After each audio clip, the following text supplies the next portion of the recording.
Alright everybody, let's look at 11.4.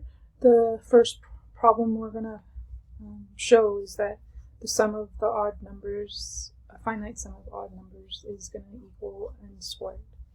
And so when we're doing problems involving induction, it's always helpful, I found, just to make sure that I'm comfortable with the statement.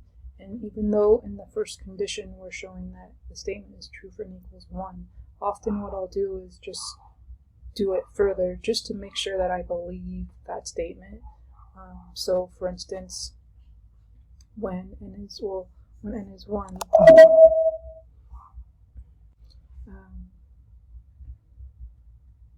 we'll have 1 equals 1 squared, and this is a true statement. So we've shown statement 1, but if we look at statement 2, it's when n is 2, and this is going to say 1 plus 3 is 4, which is 2 squared, which is 4, so this is true.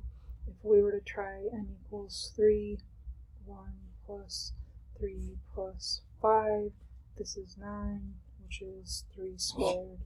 So we can start to get some faith in this statement that we're showing. Going back to condition 1, even if it's like entirely trivial, like where we can not even really write anything, you still need to just verify that this is true. So for condition 2, we want to suppose the statement holds true for some n equals k. And for these first few problems, I'm just writing this out, typing it out, but you're going to be expected to write this for all the problems that you show. So even this part here, the statement is true for n equals 1, you are going to be expected to write that out. And so once we state this, you're going to plug in k for n. So then this means 1 plus 3 plus 5 plus 7 plus ... plus 2k minus 1 is equal to k squared. And this is the this is like the inductive hypothesis. This is what we assume to be true, and then what we want to show is that the statement will hold true for n equals k plus 1, so the next term.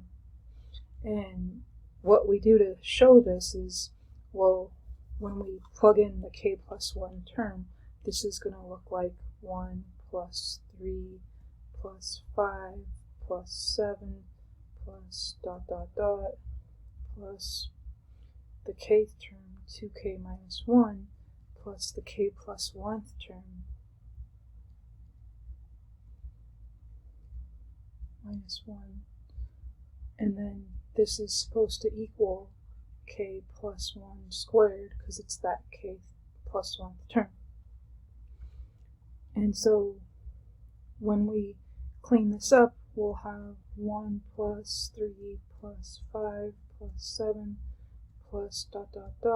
plus our 2k minus 1 plus 2k plus 2 minus 1, so plus 1, that should equal k plus 1 quantity squared. And what you will notice is, if we go back to condition 2, we know the statement holds for n equals k. And that means that we know that this expression by the induction hypothesis is k squared. So this means we have the sum can be replaced with what it equals,